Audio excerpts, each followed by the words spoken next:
pasalnya di KUHP itu sampai sekarang belum selesai karena memang masih terus menerima aspirasi dari publik maupun juga termasuk adik-adik dari mahasiswa. Nah, kalau kemarin dalam aksi penyampaian pendapat sebenarnya kami juga mau keluar untuk menerima seperti pada hari ini. Pada hari ini ada perwakilan dari DPR yang menerima keluar untuk aksi pengunjuk rasa. Tetapi kalau yang kemarin-kemarin begitu kita mau keluar itu sudah bukan murni unjuk rasa, ada pihak-pihak penumpang gelap yang tentunya suasana di lapangan tidak kondusif. Soal moratorium perjalanan dinas itu anggarannya apa akan dikembalikan ke negara Pak? Ya seharusnya kalau moratorium perjalanan dinas bila tidak dilaksanakan tentunya uangnya tidak dialihkan ke kegiatan lain tapi dikembalikan ke pemerintah. Saya nggak hafal totalnya. Pak, terkait anggota yang telah dinonaktifkan bagaimana Pak? Terkait anggota DPR yang dinonaktifkan itu bagaimana kelanjutannya? Ya, pimpinan partai sudah mengirim surat kepada Sekretariat Jenderal DPR bahwa untuk anggota yang dinonaktifkan itu diminta untuk tidak dikeluarkan fasilitas yang terkait dengan kedewanan termasuk gaji dan fasilitas lain. Bang, soal komitmen soal rancangan perampasan aset ini DPR gimana? Soalnya jadi salah satu desakan juga agar segera. Ya tadi sudah disampaikan kepada adik-adik mahasiswa bahwa undang-undang perampasan aset itu terkait dengan beberapa undang-undang yang saling terkait dan supaya tidak kontinu. Terakhir kami sudah sampaikan bahwa tinggal menunggu KUHP selesai, kita akan bahas undang-undang perampasan aset karena itu saling terkait.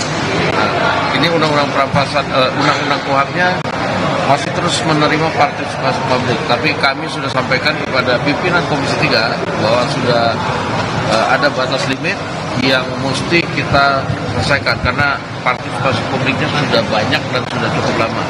Mudah-mudahan sebelum akhir masa sidang ini yang untuk KUHP sudah dapat diselesaikan sehingga kita bisa langsung masuk ke pembahasan rancangan undang-undang perampasan aset.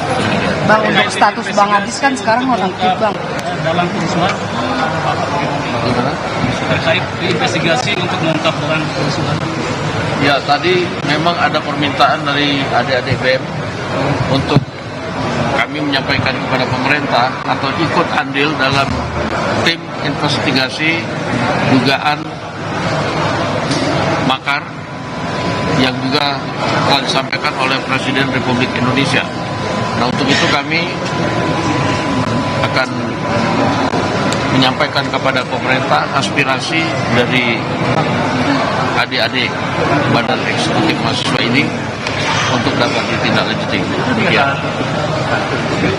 Oke. Jadi kan nonaktif ya Pak, itu memang akan diganti atau seperti apa ya?